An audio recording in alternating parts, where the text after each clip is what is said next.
इन्होंने विदेशी मेहमानों के सामने देश को बेइज्जत करने के लिए पूरा ड्रामा किया। साथियों, कांग्रेस पूरे देश में लगातार हार रही है और गुस्से में वो इसका बदला वो भारत को बदनाम करके ले रही है। कभी कांग्रेस आईएनसी यानी इंडियन नेशनल कांग्रेस थी, लेकिन अब आईएनसी नहीं बची है, इंडियन नेशनल कांग्रेस नहीं बची है। आज वो आईएनसी के बजाय एमएमसी बन गई है।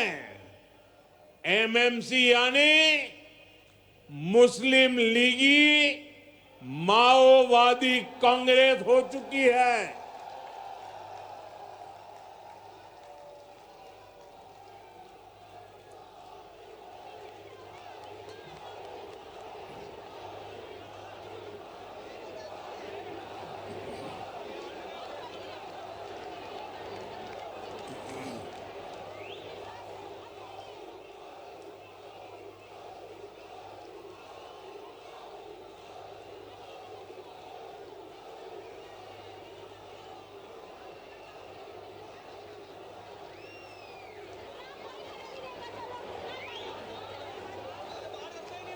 राजस्थान के मेरे वीरों,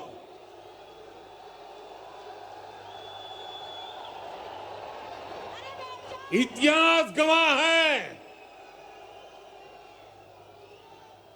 मुस्लिम लीग भारत से नफरत करती थी और इसलिए मुस्लिम लीग ने देश बांट दिया। आज कांग्रेस भी वही कर रही है। माओवादी भी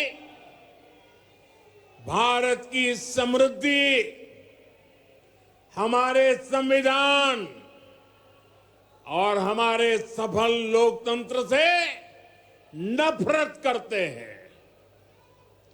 ये घात लगाकर हमला करते हैं।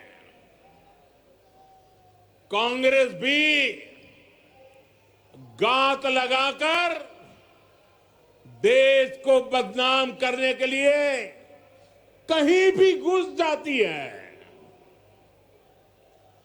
कांग्रेस के ऐसे कुकर्मों को देश कभी माफ नहीं करेगा। साथियों, देश को बदनाम करना, देश की सेनाओं को कमजोर करना, ये कांग्रेस की पुरानी आदत रही है। आप याद कीजिए, यही कांग्रेस है जिसने हमारी सेना के जवानों को हथियारों और वर्दी तक के लिए तरसा कर रखा था। ये वही कांग्रेस है जिसने सालों तक हमारे सैनिक परिवारों को वन रैंक वन पेंशन से वंचित रखा था। ये वही कांग्रेस है जिसके जमाने में विदेशों से होने वाले रक्षा सौदों में बड़े बड़े घोटाले होते थे। साथियों, बीते 11 वर्षों में भारत की सेना ने हर मोर्चे पर आतंकियों पर, देश के दुश्मनों पर करारा प्रहार किया। हमारी सेना हर मिशन, हर मोर्चे में विजयी रही। सर्जिकल स्ट्राइक से लेकर ऑपरेशन सिंदूर तक वीरता का लोहा मनवाया। लेकिन कांग्रेस के नेताओं ने इसमें भी दुश्मनों के झूठ को ही आगे बढ़ाया। देश के लिए जो भी शुभ है, जो भी अच्छा है, जो भी देशवासियों का भला करने वाला है, कांग्रेस उस सब का विरोध करती है। इसलिए देश आज कांग्रेस को सबक सिखा रहा है। साथियों, राजस्थान में तो आपने कांग्रेस के कुशासन को करीब से अनुभव किया है। यहां जितने दिन कांग्रेस की सरकार रही, वो भ्रष्टाचार करने और आपसी लड़ाई झगड़े में ही उलझी रही। कांग्रेस ने हमारे किसानों को भी हमेशा धोखा दिया। आप याद कीजिए, कांग्रेस ने दशकों तक सिंचाई की परियोजनाओं को कैसे लटकाए रखा। इसका राजस्थान के किसानों को बहुत अधिक नुकसान हुआ है। ईआरसीपी परियोजना को कांग्रेस की सरकारों ने केवल फाइलों और घोषणाओं में उलझा कर रखा। हमारी सरकार ने आते ही इस स्कीम को फाइलों से निकालकर धरातल पर उतारने का प्रयास किया। साथियों, हमारी सरकार ने नदियों को जोड़ने का अभियान शुरू किया है।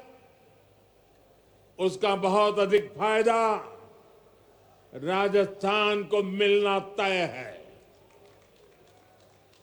संशोधित पार्वती काली सिंध चंबल लिंक परियोजना हो,